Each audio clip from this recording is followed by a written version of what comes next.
歡迎大家收睇戀講馬，一個以戀愛嘅心態嚟評述馬匹嘅節目。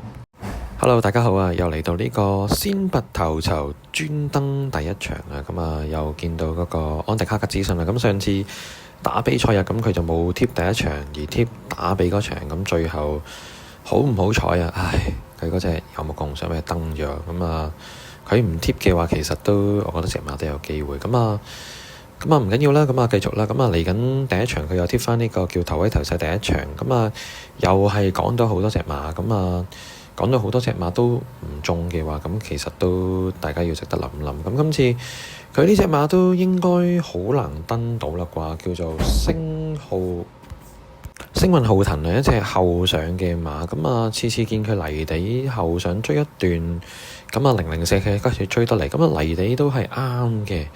咁啊，1800米都唔錯，但係會唔會又畀佢登死呢？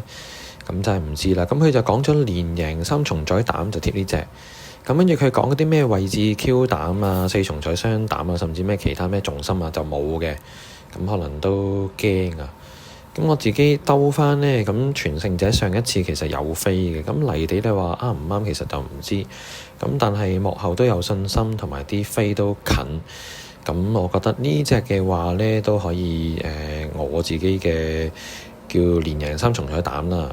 咁另外都可學佢啦。咁呢就其實一個位置 Q 冷膽啊，即係佢自己冇講到嘅。